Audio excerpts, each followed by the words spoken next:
음력 설을 지나 산란기를 앞둔 늦은 봄까지 귀한 모습을 드러내는 고급 페류가 있습니다. 벚꽃이 피는 시기 쌀뜨물처럼 뽀얀 알맹이에 살이 차올라 가장 맛이 좋다는 강굴인데요. 바닷물과 그 담수가 만나는 이런 그 강 하구에 서식하는 이런 종이고요. 이제 벚꽃 필 때가 제일 정성기고요. 섬진강 하구에서만 만날 수 있는 강굴은 어른 주먹만한 크기의 한 번, 진하디 진한 풍미에 또 한 번 놀라게 되는데요.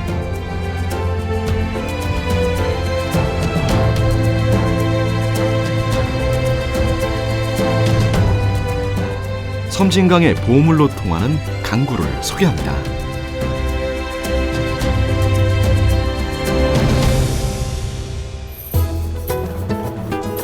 섬진강 하류인 광양 진월면 망덕포구. 바닷물과 민물이 만나는 이곳이 강굴의 최대 산지인데요. 임진강과 낙동강 하류에서도 강굴이 나지만 섬진강 하류는 수질이 좋은 데다 바닷물과의 합류 지점에 굴이 자라는 데 필요한 안반이 있어 그야말로 안성맞춤. 전체 강굴 생산량의 90%를 이곳에서 담당하고 있습니다. 강굴이라는 것은 이제 강이 하구대, 그러니까 그 섬진강이라든지 우리나라 그 전체 그 강이 만나는 지역에 이렇게 서식하는 굴이고요. 우리나라 굴이 전체적으로 한 8종류 정도 있습니다만 크게 우리가 그 장굴, 강굴, 그다음에 강굴하고 비슷한 벚굴, 여기 또 일부 벚굴이라고도 합니다만 벚굴, 그다음에 이제 바위굴 이렇게 있습니다. 그래서 차이는 좀 있습니다. 섬진강 일대에서 나는 굴은 흔히 사람들이 즐겨 먹는 일반 굴과는 확연히 다릅니다.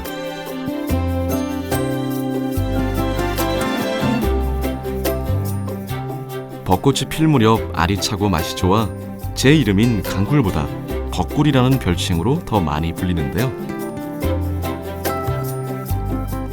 하지만 벚굴은 섬진강에서 나는 굴과는 엄연히 다른 종입니다. 강굴하고 벚굴은 엄연히 그 종이 다릅니다. 종이 다르고 실제로 그 벚굴은 이제 섬진강에 계시는 분들은 이제 이 벚꽃 필 때 많이 이렇게 이제 채취하고 먹는다 이래가지고 벚굴 하는데, 벚굴은 주로 이제 강 말고 민물이 영향이 없는 그리고 바다에 사는 것이고, 강굴이 이게 이제 민물하고 담수하고 만나는 지역에서 사는 종입니다. 그래서 종이 아주 다릅니다. 예. 실제로 벚굴은 바다에서만 서식해 우리의 눈으로 직접 보기는 힘든데요. 이 때문에 섬진강에서 자라는 강굴은 벚굴이라는 이름으로 통용되고 있습니다. 구조물이나 바위에 붙어 사는 강굴의 특성상 다리 부근에서 주로 조업이 이뤄집니다. 벚굴이 아무데나 있는 것은 아니거든요. 그 벚굴이 생성되려면은 굴 종류는 무조건 붙어서 사는 생물이잖아요. 그러다 보니까 바위에 붙든지 어디 같은 데 붙어서 생물합니다.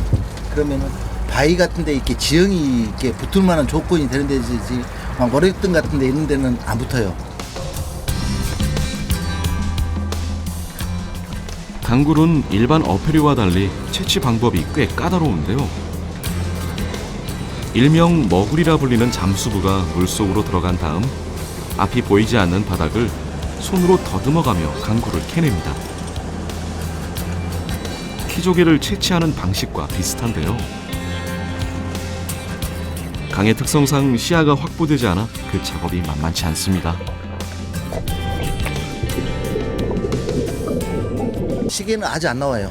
지금 시때라서 물발이 세기 때문에 구정물이 있어가지고 시야는 전혀 안 나옵니다. 시야 안 나온 대신에 이 손이 제가 눈이거든요. 손으로 도구도 됐다가 눈도 됐다 그러는데 이걸 손으로 거의 작업을 만져서 더듬거려서 작업한다고 보면 되죠.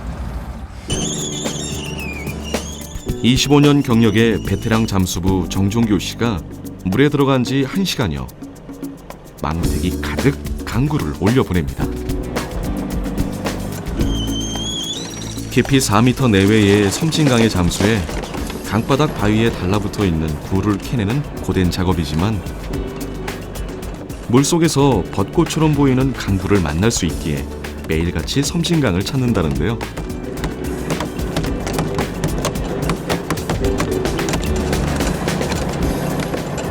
제가 자음수리를 보통 들어가면 1시간 반에서 2시간 정도 작업하는데 한 3회 정도 들어갑니다.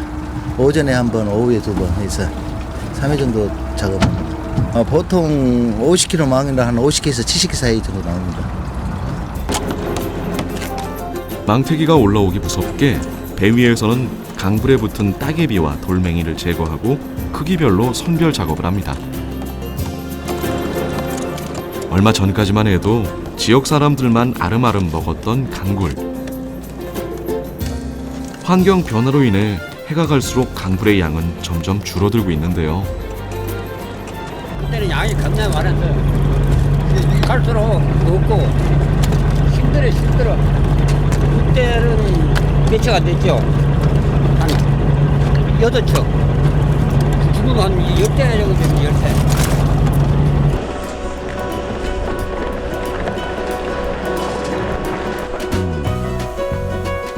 섬진강 사람들에게 강굴은 강 속에 사는 비아그라, 살아있는 보약이라 불리며 봄철 쌈짓돈을 챙겨주는 든든한 큰아들 같은 존재인데요.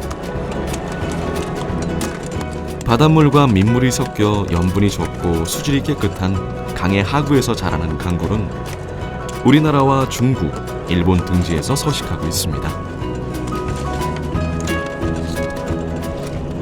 이름에서 내보듯이 어느 정도 이 강굴은 이제 담수의 영향을 이렇게 받아야 서식이 가능한 것입니다. 근데 최근에도 이제 이 강굴 이 자체가 서식량이 상당히 많이 줄어들고 있는 이런 사실인데, 전체적으로 환경적인 부분에서는 여기가 먹이 생물 발생량도 많고 또 여러 가지 서식적인 면에서도 상당히 좋기 때문에, 상대적으로 여기가 서식이 많이 되는 걸로 알고 있습니다.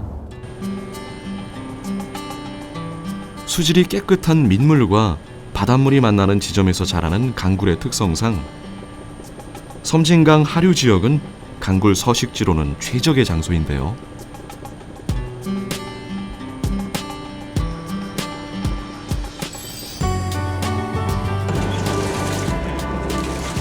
워낙 큰 크기 때문에 일반 굴에 비해 맛이 없을까 하는 우려도 있지만 맛은 물론이고 영양적으로도 별 차이가 없다고 합니다. 강굴하고 우리가 가장 많이 이렇게 알려져 있는 창굴하고, 그러면은 저희들이 조사해본 바에 의하면 영양적인 차이는 없는 걸로 되어 있습니다. 실질적으로 바다에서 나는 창굴이 어느 정도는 이제 좀 짠맛이라든지 이런 게 날 수도, 이렇게 생각할 수도 있는데, 저희들이 조사해본 바에 의하면은 어떤 단백질이라든지 지방이라든지 탄수화물 이런 것들 차이는 거의 없는 걸로 되어 있습니다.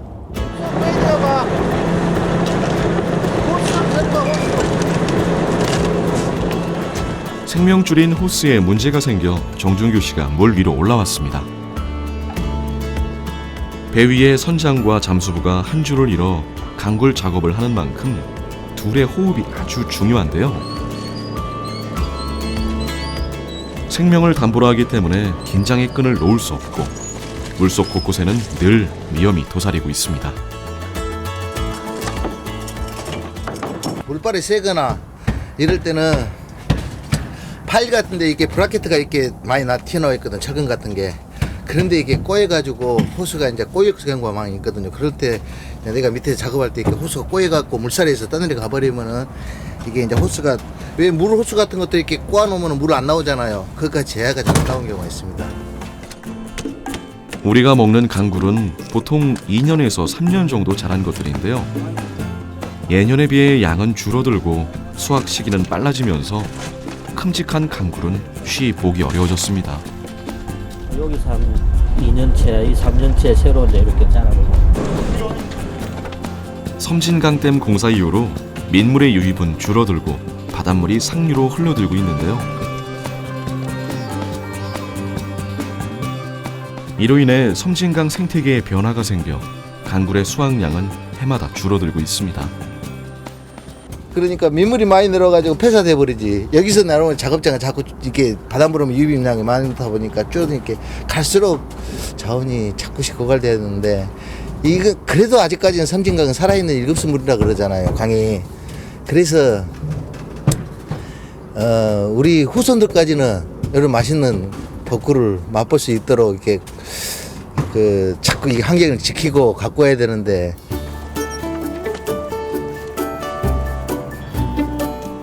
자연산에 의존하던 강굴의 양이 점점 줄어들자 여수지방 해양수산청에서는 1년여 동안 강굴의 인공 채묘를 시도한 끝에 산란과 부화에 성공했는데요. 오랜 시간을 필요로 하고 민물과 바다가 만나는 곳에서 자라는 강굴의 특성상 대량 양식의 길은 멀기만 합니다.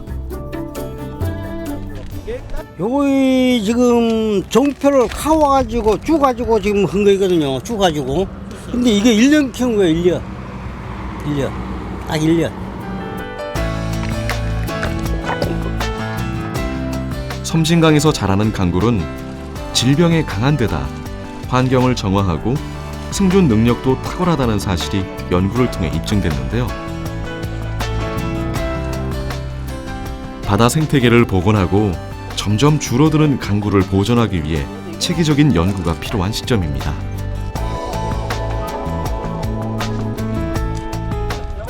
아주 좀 제가 보기에도 획기적이고 참 잘 개발하면은 어떻게 보면 우리 어촌계 하나의 새로운 소득원으로 개발할 수도 있을 것 같습니다.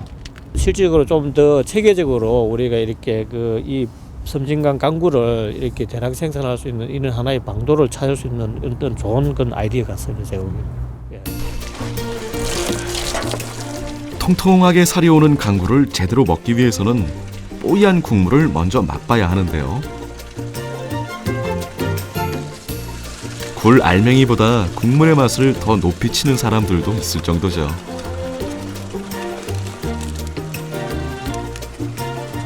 강굴을 먹는 방법도 제각각이지만 묵은지에 감아 먹는 강굴구이는 누구라도 첫손에 꼽는 별미입니다.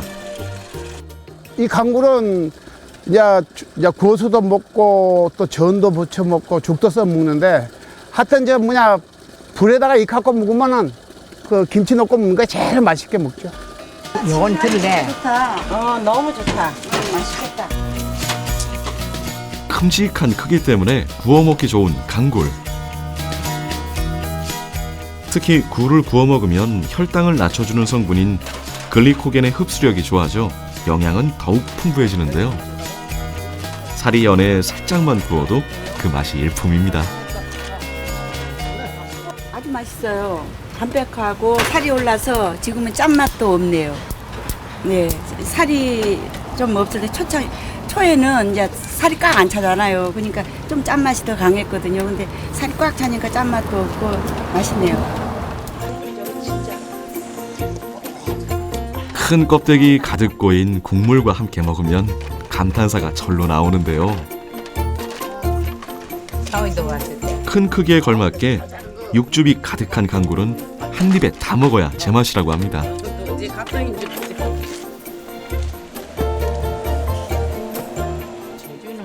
그다음 제가 내장을 제거하고 먹는데 페류는 이제 전체를 다 먹기 때문에 어떤 영양적인 부분을 이렇게 나누기는 좀 힘듭니다. 그래서 전체를 우리가 다 이렇게 포함시켜서 영양적으로 이렇게 분류를 하죠.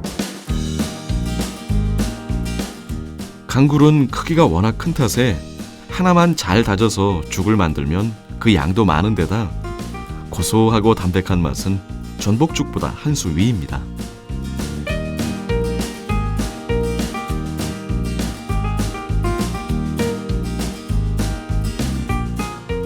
강굴을 살짝 데친 뒤 달걀을 입혀 지져낸 강굴전은 누구나 좋아하는 인기 메뉴. 봄철 강굴과 찰떡궁합을 자랑하는 녀석이 또 하나 있다는데요. 도다리 쑥국이 있습니다. 도다리 쑥국 있고 이제 도다리 회가 있는데 강굴하고 도다리 쑥국하고 환상의 궁합입니다. 누구나 한 번쯤 들어본 도다리 쑥국과 섬진강 강굴의 만남. 와, 봄철과 참 잘 어울리죠. 특유의 달짝지근하고 고소한 맛과 함께 오래도록 입안에 감도는 강굴의 향. 봄철, 바다가 우리에게 준 큰 선물이 아닌가 싶습니다.